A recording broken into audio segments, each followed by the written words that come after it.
Comment est-ce que je fais pour avoir de l'arthrose? Ça c'est simple, il suffit de maintenir des postures beaucoup trop longtemps, des positions beaucoup trop longtemps, mon cartilage est en hyperpression. Et naturellement, par mort cellulaire programmée, par apoptose, qu'on a vu dans la précédente vidéo, mes cellules vont se suicider et créer un trou, un creux. Une chose que j'ai pas parlé, c'est qu'à chaque fois qu'il y a un creux, il va en général, au bout d'un moment, se créer des ostéophytoses. C'est quoi? C'est des proliférations osseuses, comme des petits pics qui vont être sur le bord des articulations. Et c'est parce qu'il n'y a aucune pression à cet endroit-là. Voilà, le corps déteste le vide. Lorsqu'il n'y a pas de pression, il va créer quelque chose, et lorsqu'il y a trop de pression, il va détruire quelque chose. Donc surtout, éviter tout ce qui est hyperpression. Et après, l'autre mécanisme, ce sont les mouvements répétés.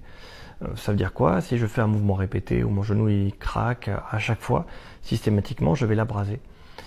Ça craque pas forcément. Des fois, ça grince, ça fait d'autres bruits, ou alors il ne se passe pas grand-chose et au bout d'un moment, la douleur apparaît.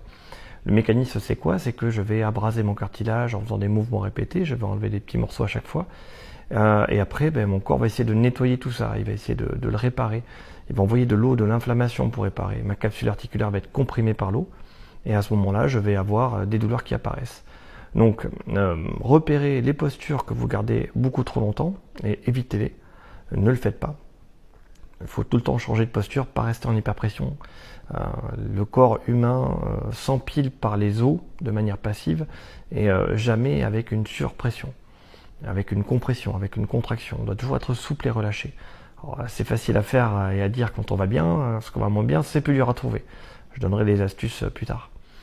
Et le deuxième mécanisme, c'est les mouvements répétés qui vont abraser, arracher une petite partie du cartilage à chaque fois qu'on le fait. Donc surtout, ne le faites pas. Il faut éviter à la fois ces postures et ces mouvements. Mais dites-vous que si vous êtes au stade 1-2, le genou va gonfler. Vous allez le voir, ça va arriver.